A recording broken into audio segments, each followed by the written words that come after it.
I love listening to these relativistic moral philosophers in the classroom, and they wax on with their new doctrines of relativism, right? That morality is a personal choice. As long as you're not hurting anyone, as long as it's consensual, morality is a matter of your own personal standards of right and wrong.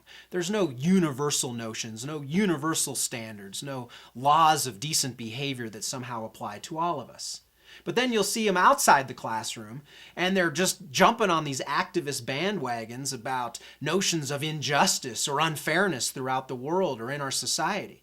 And I see a disconnect there, and I hope you do too. How can you have a relativistic doctrine of personal morality, meaning morality is what you personally make it, what's right or wrong for you and in your culture and your situation, and yet then want everybody to jump on board your universal notions of fairness or justice? What's the standard that you're pointing to? How am I supposed to jump on board your personal attitudes about justice in a certain situation, or fairness in a certain situation, or right and wrong in a certain situation? Huge disconnect.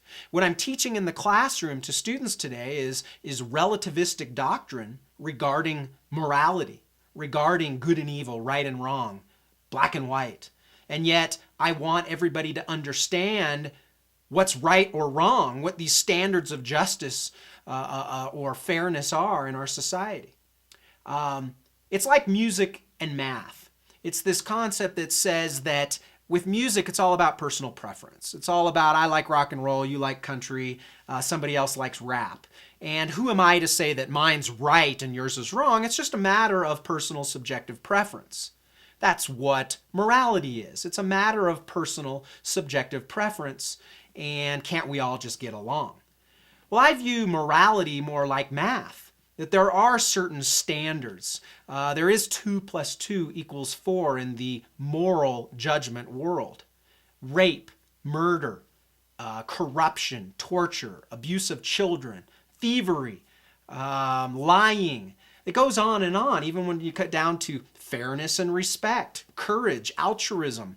All of these things are applauded. All of these things are universal standards that we all agree to, that certain things are wrong, namely murder, torture, rape, and certain things are right, namely courage and altruism and respect and fairness. Where does that come from? It's not music. I like rock and roll and you like rap and you like country. It is more like math. Now, I'm not saying that we're all going to uphold these standards. We all have a tendency to rationalize around what we know is right or wrong, or to justify ourselves. But that's the whole point. If we're rationalizing or justifying, we're justifying or rationalizing against a standard that we all agree on.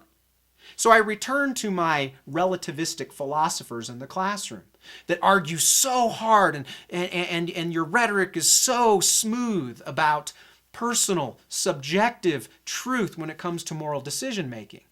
And then you ask me to join your cause on universal fairness or community justice, and you expect me to understand the standard that you're pointing to. I hope you see the disconnect there.